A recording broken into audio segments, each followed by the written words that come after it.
Selamat malam Bapak Ibu dan saudara-saudari yang terkasih di dalam Tuhan. Kita bertemu kembali di dalam kegiatan live streaming pelayanan dari Majelis Pendidikan Kristen di Indonesia, bidang task force doa dan konseling bersama juga dengan pelayanan dari Bara Digital Ministry. Hari ini kita akan berbicara mengenai topik generasi Gen Alpha. Bagaimana sih seni mendampingi murid-murid Gen Alpha yang banyak di kelas kita dengan kelahiran mereka yang tahun 2010 ini? Bersama telah hadir di tempat ini yaitu ada Ibu Esti Wahyuning Tias, SPC dan SPD.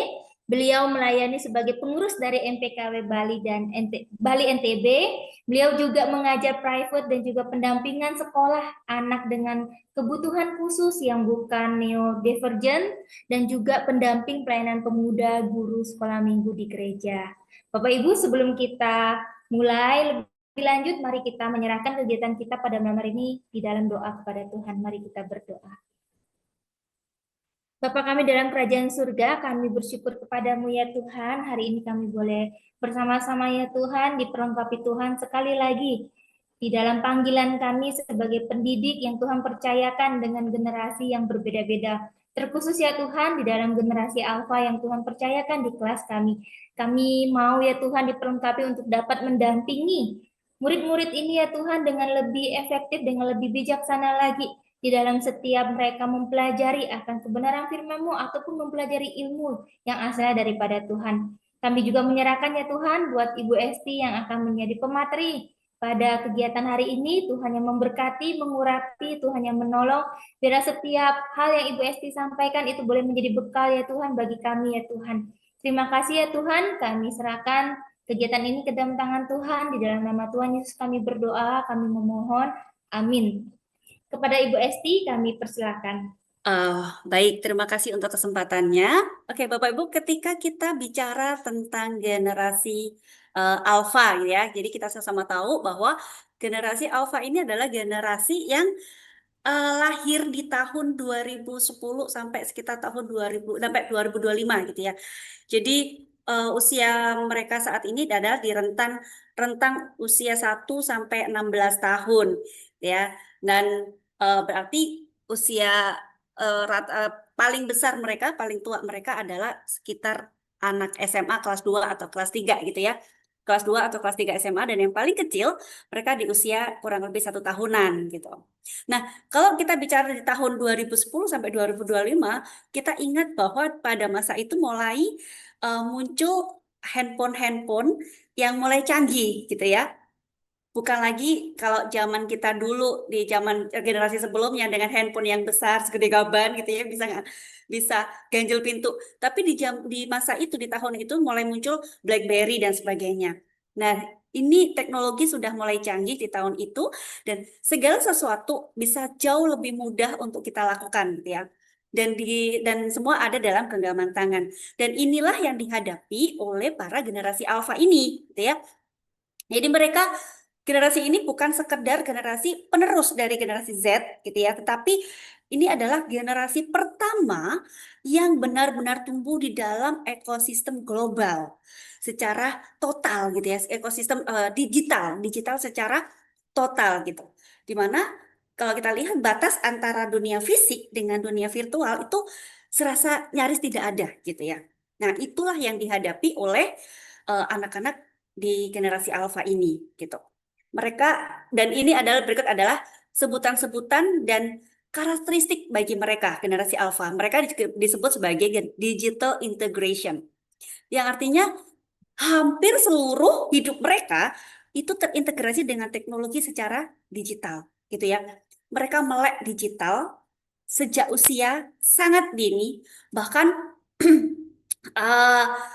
sejak dalam kandungan mungkin, atau baru lahir cepat oek-oek gitu ya, mereka sudah memiliki akun Instagram gitu ya. Ada beberapa ya, sejak mereka bayi punya akun Instagram. Jadi mereka sejak kecil, sejak bayi pun mereka sudah melek digital gitu ya. Mereka sudah hidup di dalam eh, apa namanya situasi itu gitu ya, penuh dengan teknologi dan digital itu. Mereka sangat akrab gitu. Jadi jadi tidak heran ketika kita bersama dengan anak-anak, mereka tidak pernah kita ajarin handphone membuka gimana. Mereka loh kok bisa tahu, mereka sense-nya sangat kuat sekali di situ gitu ya. Jadi teknologi ini buat mereka itu bukan sekedar sebuah alat tambahan yang menolong, mempermudah melakukan sesuatu gitu. Tapi sebagai sebentuk identitas atau bagian dalam hidup mereka yang tidak bisa mereka lepaskan gitu ya. Jadi kalau tidak ada gadget, tidak ada handphone bahkan atau tidak ada wifi, mereka ada yang kurang gitu ya. Mereka merasa kurang, mereka tidak bisa ngapa-ngapain dan mereka tidak memiliki keterampilan atau kreativitas untuk mengisi hari-hari jika tidak ada gadget ataupun wifi. Itu yang terjadi gitu ya. Nah, kemudian juga disebut sebagai the screen agers, generasi layar. Karena memang sehari-hari mereka banyak menghabiskan waktu di depan layar gitu ya. Dan mereka tergantung di situ. Mereka fasih dan cepat di dalam menyerap informasi, bahkan memproses informasi gitu. Dan rata-rata dan otomatis semua itu adalah visual gitu ya. Mereka terbiasa dengan visualisasi dan durasi yang pendek gitu ya. Kalau kita perhatikan anak-anak kita, apa sih yang mereka lihat di apa namanya di gadget mereka? Rata mereka melihat yang mereka buka adalah TikTok, YouTube gitu ya. Dan itu sangat pendek. YouTube pun mereka tidak tahan untuk melihat YouTube dengan durasi yang sekitar 5 menit ke atas gitu. Jangankan 5 menit, mungkin 2 menit pun mereka bisa tidak tahan gitu. Karena mereka terbiasa melihatnya YouTube Short yang sekian detik, 30 detik kayak gitu. Gitu ya. Jadi itu membuat mereka memiliki rentang perhatian sangat pendek. Gitu ya. Rentang perhatian sangat pendek karena mereka terbiasa untuk berganti-ganti gitu ya. Dan juga mereka begitu cepat untuk merespon. Ini yang saya temui gitu ya. Bapak Ibu, ketika saya mengajar, baik ketika saya mengajar di anak-anak usia dini, TK ataupun di SD gitu ya. Saya juga ada ngajar anak SD juga. Sama, ketika saya tanya apa, mereka cepat sekali merespon. Langsung menjawab gitu. Tapi tanpa mereka pikirkan dulu, ini benar nggak jawabannya gitu. Asal mereka cepat aja ngerespon gitu. Cepat aja jawab. Dan itu yang terjadi. Tanpa mereka pikirkan dulu gitu ya. Nah, kemudian mereka juga adalah global generations. Mereka sangat terhubung dengan dunia luar yang tidak terbatas. Mereka bisa berteman dengan siapapun dimanapun, gitu ya. Mereka bisa berkomunikasi dengan siapapun dan dimanapun, tanpa harus janjian ketemu secara fisik, gitu. Nah, akhirnya eh apa namanya komunikasi relasi mereka itu hanya sebatas layar, sebatas chat, gitu ya, sebatas memberikan emoji-emoji seperti itu. Atau mereka komunikasi berkaitan hanya dengan games. Biasanya kan kalau main game itu ada kalau langsung komunikasinya gitu kan. Nah, kemudian mereka juga disebut sebagai the up agers. Artinya mereka itu menjadi dewasa lebih cepat. Kenapa? Karena informasi-informasi yang mereka dapatkan itu sangat beragam dan itu eh, tanpa filter, gitu ya. Seperti sebutan berikutnya itulah glass generations, seperti kaca yang transparan gitu. Jadi mereka bisa mendapatkan informasi yang begitu luar biasa, bahkan yang sebenarnya belum saatnya mereka terima di usia mereka, gitu ya. Dan informasi-informasi itu belum tentu mereka mampu untuk menyerapnya. Mengapa bisa begini? Mengapa bisa begitu gitu? Mereka hanya tahu informasinya begini gitu ya.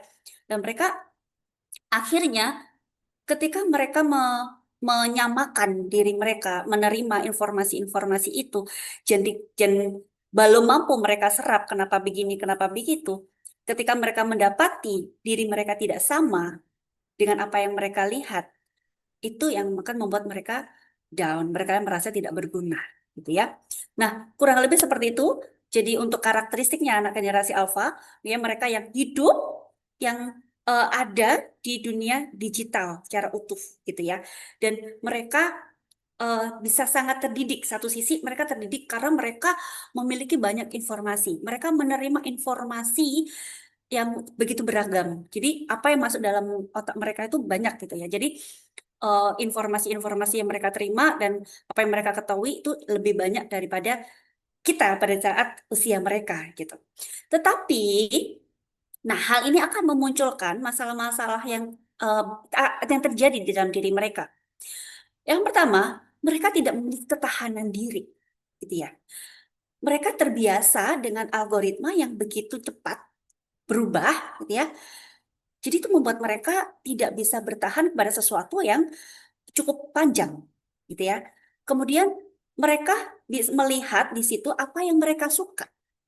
Dan ketika mereka menemukan yang tidak suka, mereka dengan mudah dengan skip, skip, skip, gitu ya.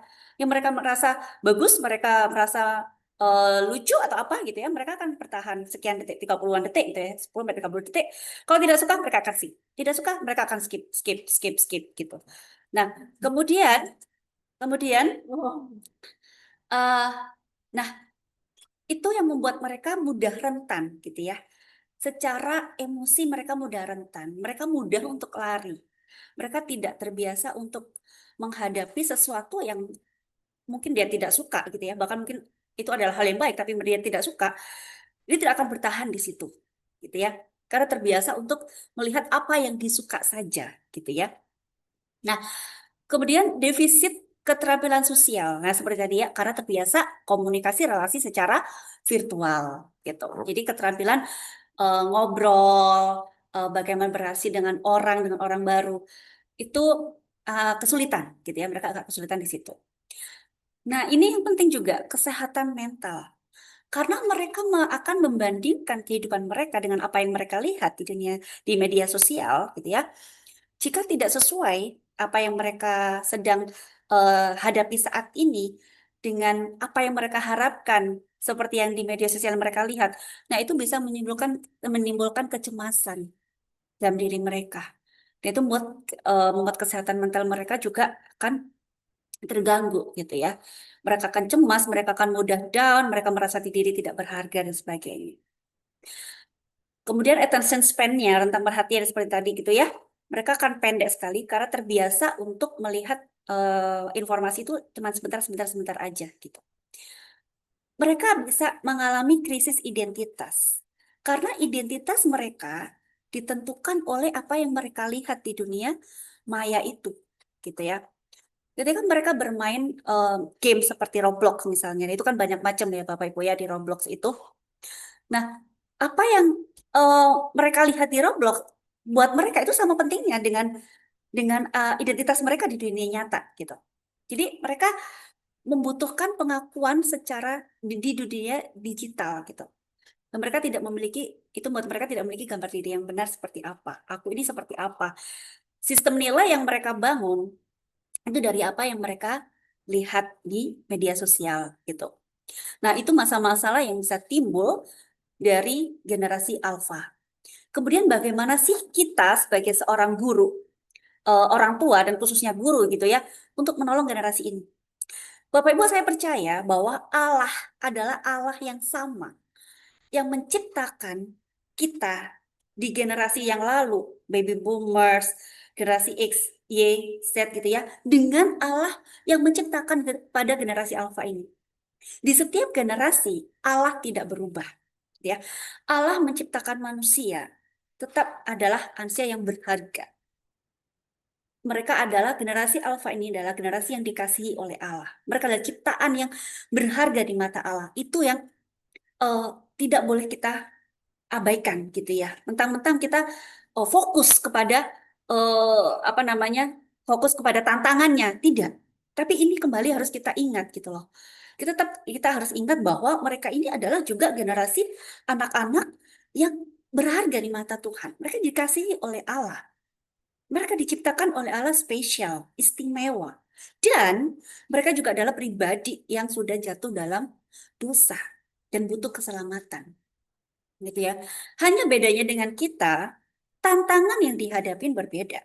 Mungkin dulu kita menghadapi tantangan orang tua yang otoriter, gitu ya, memaksa apa semua harus diikuti orang tua. Tapi tantangan mereka saat ini, mereka berhadapan dengan dunia sosial, dunia maya yang tidak mereka temuin, tapi itu masuk nilai-nilainya dalam diri mereka. Itu tantangan mereka. Tetapi yang harus kita ingat, kita eh, tetap melihat mereka sebagai pribadi yang berharga di mata Tuhan, yang butuh dikasihi, butuh eh, diberikan perhatian dan sentuhan kasih, gitu ya. Kita harus apa? Hadir bagi mereka. Bapak Ibu, seberapapun paparan dunia maya itu dan seberapa banyak pun informasi yang mereka terima, tetap mereka membutuhkan kehadiran guru, kehadiran orang tua secara nyata di samping mereka. Di dalam hati mereka, mereka membutuhkan itu. Kita hadir bagi mereka. Nah, hadir ini pun kita mesti perhatikan gitu ya. Bukan hadir hanya secara fisik, ya, secara fisik ada di situ, tapi kita pun juga bermain gitu ya. Karena memang eh, tantangan ini juga kita hadapin gitu ya, orang tua kita hadapin dan walaupun kita dari generasi apapun, kita menghadapi itu juga. Tapi kita juga mesti ingat kita bisa mengontrol itu gitu ya. Jadi ketika kita hadir bersama dengan anak-anak, kita juga hadir secara hati, secara jiwa kita hadir, bukan cuma fisik, tapi perhatian kita kemana? Perhatian kita juga di sini gitu ya, tidak. Jadi guru-guru ketika selesai tugas mengajar, ada waktu istirahat, ada waktu-waktu ngobrol dengan mereka, hadirlah bersama mereka, datangin mereka. Waktu istirahat makan, makanlah bersama dengan mereka, gitu ya, ngobrol sama mereka. Kita menerima mereka sebagai tetap menjadi sebagai pribadi yang berharga, yang kita peduli sama mereka, gitu ya. Jangan kita sendiri juga tenggelam di dalam dunia maya juga, gitu ya. Sentuhan hati, Bapak Ibu ini sangat penting. Bagaimana mereka itu bisa merasakan kepedulian kita.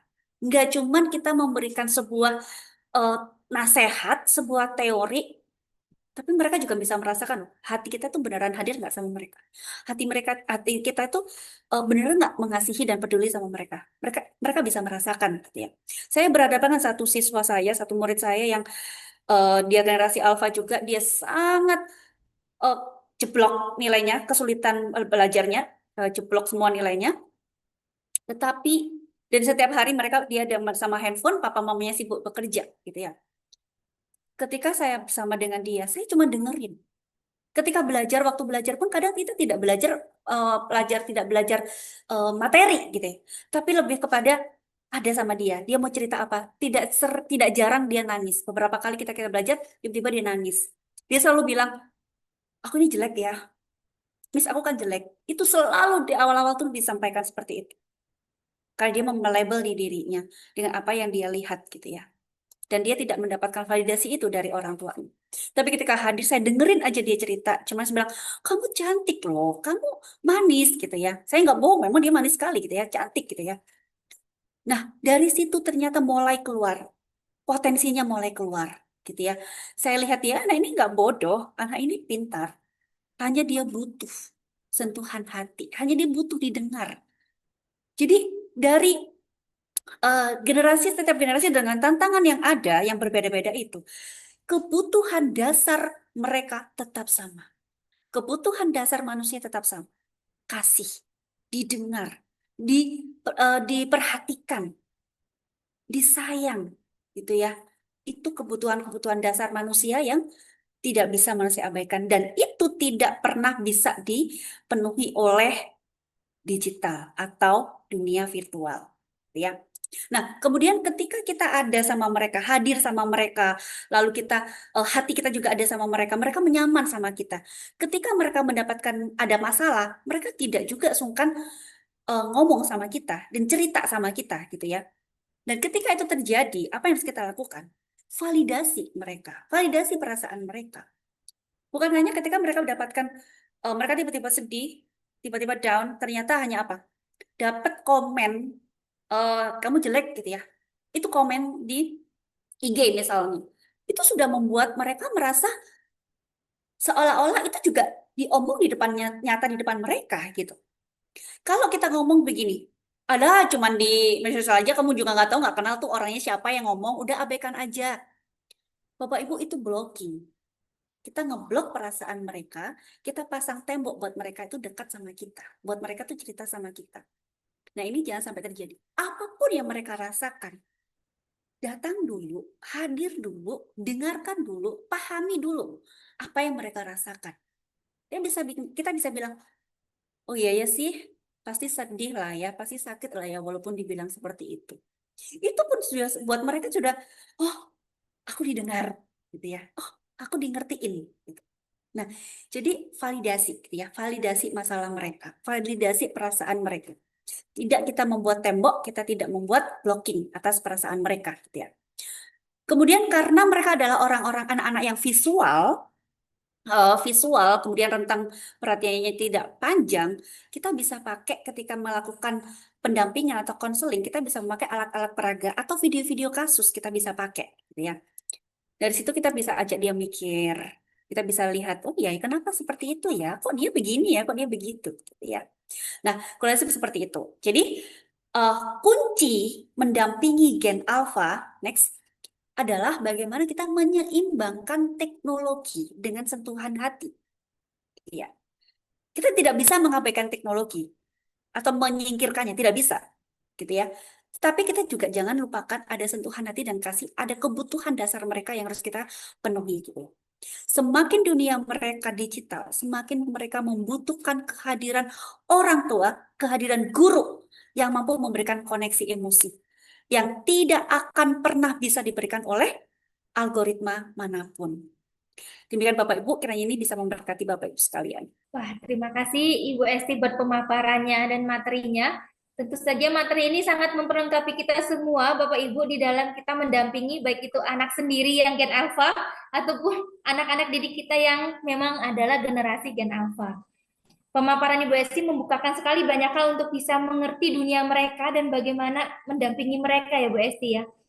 Bu, kalau boleh ada beberapa pertanyaan dari seorang guru gitu ya, bertanya bagaimana akhirnya guru itu bisa menyeimbangkan, Bu, mengerti akan kebutuhan mereka, si Gen Alpha ini yang mau mengekspresikan gitu ya, punya kebebasan mau berekspresi, tapi juga di kelas perlu ada disiplin kelas gitu kan ya di dalam KBM. Nah, bagaimana guru bisa menyeimbangkan itu, Bu Esti?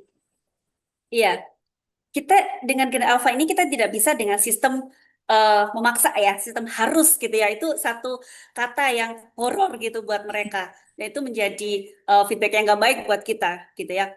Tapi kita ajak mereka ngobrol, kita buat kesepakatan ya. Kita buat kesepakatan, rules itu tidak satu satu dari guru saja, satu pihak gitu ya. Tapi kita libatkan mereka untuk membuat kesepakatan. Oke, eh bagaimana untuk di kelas ini supaya kita sama-sama kalian juga bisa belajar lebih efektif, bisa lebih enak dan semua bisa nyaman belajarnya. Kita mesti apa nih gitu. Jadi kita libatkan mereka untuk membuat kesepakatan, membuat rules-rules seperti itu. Dan juga kalau misalnya kita buat tugas, kita kan terbiasa ya dari dulu tugas itu sama semua orang, semua anak tuh sama. Semua sudah ada apa namanya worksheet gitu ya, sudah siap gitu dan bosnya sama semua gitu ya. Tetapi kita sekarang mulai sudah ubah untuk kita juga apa memahami kebutuhan mereka, kemudian kita juga memahami bahwa mereka tuh selain itu tidak hanya berlaku pada generasi alfa, tetapi setiap manusia itu memiliki keunikan yang berbeda, gitu ya. Keunikan yang berbeda dan mereka memiliki eh, kecerdasan yang berbeda. Nah, di situ kita bisa create, ketika memberikan tugas, kita bisa siapkan beberapa apa namanya, beberapa opsi. Oke, bisa membuat dengan tugasnya dengan melalui video, kalau di mana dia sukanya video, atau pakai alat-alat tertentu, misalnya langsung praktek atau apa, atau dengan menulis atau menggambar, kita berikan kebebasan itu kepada mereka. Tapi kita tetap berikan satu rules, tugasnya apa, membuat apa, gitu ya. Jadi tetap kita berikan konsep yang benar, konsep yang tepat tentang materi itu, misalnya, kemudian mereka bisa aplikasikan di dalam tugas mereka ya sesuai apa yang mereka ini ya suka ya, minatnya mereka ya, gitu. Untuk mereka bisa berekspresi itu sih menurut saya. Ya.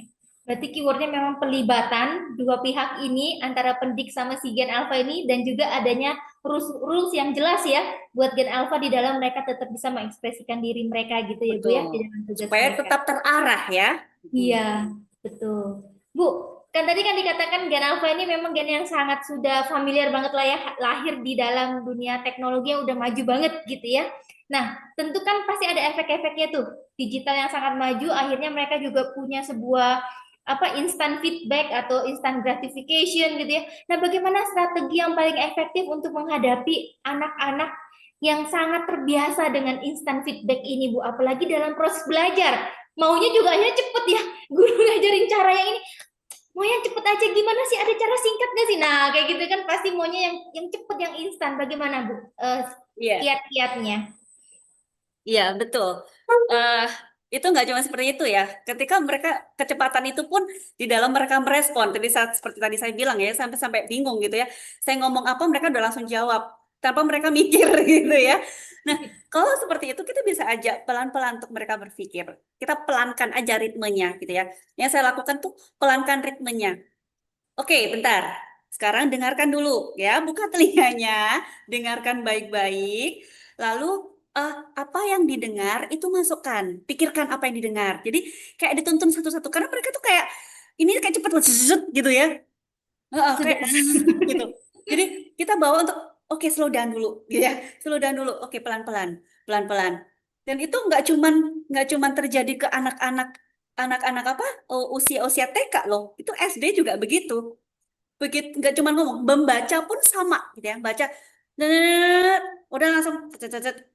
Tadi dibaca nggak maksudnya apa bingung dia gitu ya oke pelan-pelan baca dulu pelan-pelan gitu ya pelan-pelan baru dia paham gitu ya jadi kita bawa dia untuk slow down dulu karena mereka terlalu cepat ya untuk mereka informasi itu terlalu cepat sehingga ini juga cepat gitu ya kita bawa mereka untuk oke slow down yuk pelan-pelan yuk gitu ya kita coba biasakan untuk seperti itu karena kalau tidak ya mereka akan terbiasa begitu mereka ya itu akan menimbulkan masalah-masalah lain yang berbeda lagi gitu ya di dalam relasi mereka gitu ya.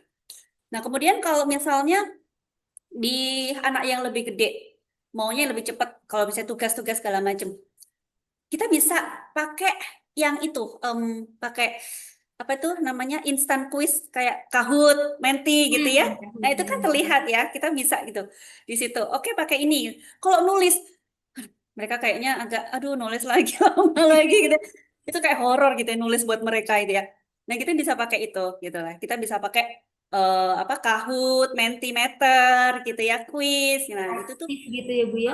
bisa dipakai strategi untuk ketika kita mau lihat apa namanya ke seberapa banyak mereka sudah menerima dan memahami materi itu. Karena buat saya itu menurut saya lebih lebih penting mereka itu betul-betul paham daripada kita itu melihat satu baris jawaban mereka yang betul semua.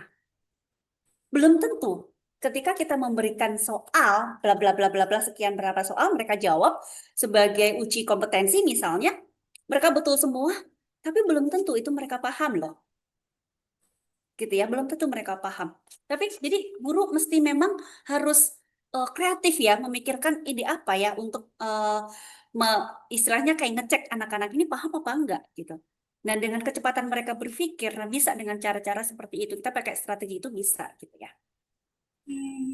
Jadi memang akhirnya kita ini butuh menuntun ya, membawa mereka memang kembali menuntun step by step, walaupun mereka pengennya langsung speed, lebih cepat daripada gurunya gitu ya.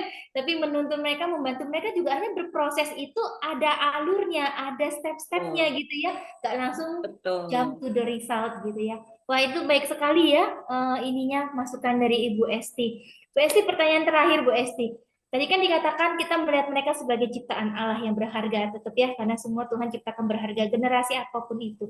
Bagaimana guru bisa mengintegrasikan nilai-nilai itu, Bu? Nilai-nilai spiritualitas, moral, kesehatan mental, gitu ya, di dalam pendampingan murid tanpa generasi alfa ini merasa digurui karena mereka lebih senang gelas kan tadi ya baca aja nih pokoknya apa tapi kalau sudah ngomong berhadapan itu sudah rasanya ada apa kali ya ada benteng ada gap nah kita mau mendampingi mau mengintegrasikan itu tanpa mereka merasa digurui itu bagaimana Bu? Iya, tuh. Ini cukup challenging ya. Cukup challenging karena kita terbiasa dengan memberikan masukan bla bla bla bla bla bla gitu ya. Tapi mereka tidak bisa dengan seperti itu. Nah, kita bisa tanamkan terus itu pelan-pelan. Kita tidak bisa menyampaikan itu langsung banyak thread. Itu begini ya teorinya begini gini gini gitu. Itu susah mereka terima. Oh, apa sih gitu kan, udah gitu. Apa sih gitu, nggak, mereka udah nggak tahan dengan ceramah yang panjang begitu. Kita pelan-pelan dengan kalimat yang singkat. Kalimat yang singkat setiap saat kita ada kesempatan kita ngomong. Kalian tuh berharga kok di mata Tuhan. Nah, seperti itu. Terus, kamu tuh ini banget loh. eh apa pinter banget loh gitu ya. Karena mereka sebetulnya sangat butuh hal itu. Mereka sangat butuh validasi itu. Gitu ya, labeling itu karena mereka di label, apalagi kalau kita ke mereka di dalam em, ya orang tua yang mungkin tidak hadir gitu ya, yang melabel mereka kembali lagi kepada media sosial lagi yang full melabel mereka siapa gitu ya. Jadi kita juga karena kita bisa pakai strategi strategi digital itu. Mereka sekedar aja itu, cuma 30 detik gitu yang mereka lihat. Kamu tuh gini, gini, gini, gini. Ya. Kita bisa pakai strategi itu juga. Setiap kesempatan kita bisa ngomong, gitu ya. Nggak tunggu waktu, oke kalau di sekolah nggak tunggu pada saat chapel, gitu ya. Nggak tunggu cuma pada saat devotion. Nggak, iya waktu itu oke, ya, baik dan harus, gitu ya. Tapi setiap kesempatan kita bisa sampaikan ke mereka. Tuhan sayang sama kamu, ya. Kamu bisa kok lakuin ini. Kamu bisa kok. Jadi hal seperti itu. Kemudian oleh spiritual, terus kemudian kalau moral kalau berkaitan dengan bagaimana berrelasi dengan orang lain ya, moral itu berkaitan dengan orang lain sekitarnya, perilaku mereka itu juga sama. Kita ajak juga mereka berpikir loh. Sebenarnya mereka tuh bisa berpikir loh. Mereka tuh kritis loh sebetulnya. Ya, sebetulnya tuh mereka kritis gitu. Kita ajak aja mereka mikir. Oh ya, kalau misalnya kayak gini ini gimana sih? Gimana ya rasanya kalau misalnya kita diginiin? Ya, iya, nggak bisa ya, sakit ya, sedih gitu. Jadi kita mesti gimana kalau begitu gitu. Jadi kalimat-kalimat umpan begitu yang membuat mereka untuk berpikir, gitu ya, membuat mereka berpikir. Kemudian kalau di sekolah ini juga kita bisa integrasikan dengan apa yang kita sampaikan di dalam pelajaran, ya. Jadi jangan sampai lepas ya, Bapak Ibu, kalau kita mengajar itu sains atau ilmu itu sendiri, dan itu jangan dilepas dengan Alkitab. Gitu ya. Karena kita mesti ingat bahwa semua yang ada di dalam ilmu itu juga semua ada di dalam Alkitab. Dan ilmu yang kita ajar itu apa yang kita sampaikan kepada anak, tokoh utamanya adalah Allah, gitu ya. Dan jadi bagaimana ketika kita mengajar bidang apapun itu, mereka bisa mengagumi Allah di situ. Gitu. Jadi ini kompleks ya kalau mengintegrasikan ini di dalam pelajaran, di dalam setiap materi yang kita berikan, setiap bidang apapun. Kemudian di dalam berelasi kita bisa ngobrol dan kita bisa sampaikan eh, kayak tagline ke mereka sebagai validasi ke mereka bahwa tentang Allah itu bagaimana, kehidupan spiritual itu seperti apa. Wah, sebenarnya banyak cara ya Bu Esti yang bisa kita lakukan tanpa harus menggurui mereka langsung jebret gitu ya. Tapi pelan-pelan dengan proses mereka menggunakan cara mereka juga ya, yang singkat-singkat tapi itu menyentuh hati mereka. Wah, thank you sekali Bu Esti untuk penjelasan dan pemaparan pada topik kali ini sungguh sangat menarik dan pasti memperlengkapi kita semua. Saya percaya Bapak Ibu kalau ada closing statement dari Ibu Esti, satu dua kalimat atau rangkuman yang mau menjadi sebuah tagline juga buat kita semua gitu ya, dalam mendampingi Gen Alpha, kami persilahkan. Oke, Gen Alpha itu juga generasi yang dikasihi oleh Tuhan. Dan Gen Alpha tidak butuh guru yang tahu segalanya. Tapi mereka butuh guru yang peduli terhadap diri mereka, peduli kepada apa yang mereka alami. Butuh guru yang hadir dan mengasihi mereka dengan ketulusan hati. Mari Bapak Ibu kita jadi guru yang peduli sama generasi ini ya. Bu Esti boleh minta dan kasih Bu Esti untuk boleh menutup kita di dalam doa, mendoakan semua para pendidik yang bergumul di dalam mendampingi Gen Alpha. Mari kita berdoa. Bapak kami mengucap syukur ketika Tuhan memberikan kami satu privilege untuk menjadi rekan sekerja alam, menjadi guru bagi anak-anak yang Tuhan percayakan. Bagi mereka ya Tuhan, khususnya kepada generasi Alpha. Tuhan, Tuhan kami tahu bahwa Engkau mengasihi mereka. Dan kami berdoa ya Bapak, kiranya Tuhan dengan setiap tantangan yang mereka hadapi saat ini, Tuhan biarlah berikan kami hati yang sungguh mengasihi mereka, sungguh peduli terhadap mereka. Bahkan ketika kami saat ini juga menjadi orang tua, Tuhan kami boleh menjadi orang tua yang hadir bagi mereka. Orang tua yang peduli dengan sungguh dan mendengarkan mereka, memperhatikan mereka, mengasihi mereka dengan ketulusan hati ya Bapa. Mampukan kami ya Tuhan, mampukan kami menjadi guru yang menjadi eh, perpanjangan tangan Tuhan, menjadi guru yang menjadi alat Tuhan untuk mereka lihat. Melalui kami Tuhan, mereka melihat Engkau. Biarlah melalui kami ya Bapa, mereka boleh mengenal Allah yang penuh kasih yang juga ada di dalam hidup mereka. Terima kasih Tuhan, mampukan kami untuk mengerjakan bagian ini. Kami berdoa untuk setiap murid-murid kami, Engkau pun terus ada dalam hidup mereka. Kami percaya Engkau mengasihi mereka, Engkau memberkati, dan Engkau menolong setiap pertumbuhan mereka satu persatu. Terima kasih Bapak, ini doa kami menyerahkan setiap kami, guru-guru, bahkan orang tua ke dalam tangan Tuhan. Hanya di dalam nama Tuhan Yesus kami berdoa, kami bersyukur. Amin. Amin, amin.